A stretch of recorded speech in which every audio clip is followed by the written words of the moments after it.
If you are racing pigeons with very little success, this video is for you. The definition of insanity is doing the same thing over and over and expecting different results. Most fanciers do the same thing season after season, year after year, and still can't understand why they're not continuously or at least sometimes at the top. In this video, I'm going to give you some reasons why maybe you're not at the top, some minor changes you can make. In some cases, the lack of success may just be the location of the pigeon loft. I have visited fanciers where they have a pigeon loft at each side of the yard and all the winners come from one side. Well, it seems pretty simple. Whatever the airflow is, whatever the sun direction is, that's where the loft should be. Now, if he only had a loft on the other side of the yard his whole career, he would have had no results. It may be loft position. That may be a simple change that you can make to increase your success. Another option is changing the sun, changing light. If the sun hits the front of the loft all day or hits the back of the loft all day, a couple windows, a skylight might change the atmosphere of the loft. Another biggie is ventilation. I would suggest more air than less air. If you're not having success, add more air. Possibly the birds are a little crowded. Maybe there's too many pigeons in the building. You may want to reduce the numbers, add more airflow. Don't worry about drafts. That's an old wives' tale. Oh, the pigeons are going to get sick if the loft has a draft. Let the air move through the loft. You're much better off having air movement than lack of air. I can suggest something. Keep it simple. Don't make it overly complicated for yourself. It needs to be simple.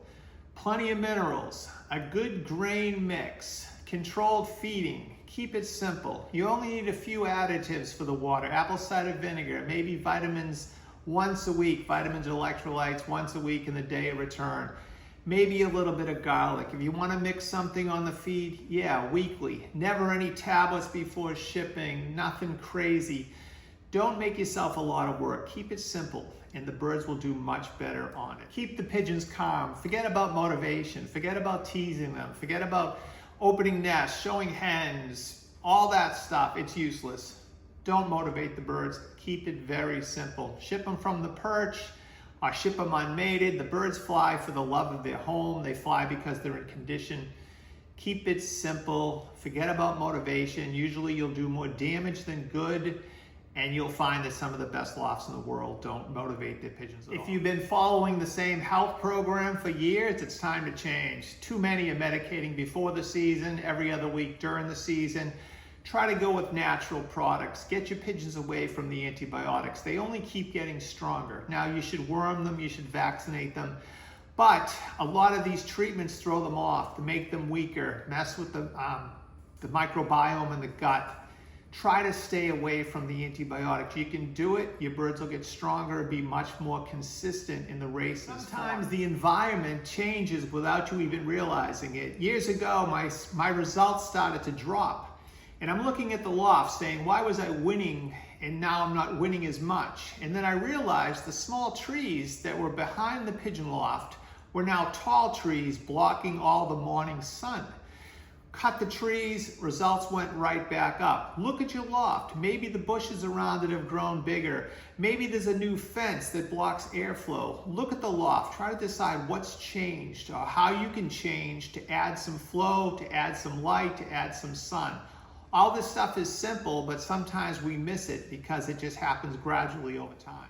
It is possible because of the way you feed, you're either training too much or too little. The birds don't need a lot of work during the racing season once they're racing.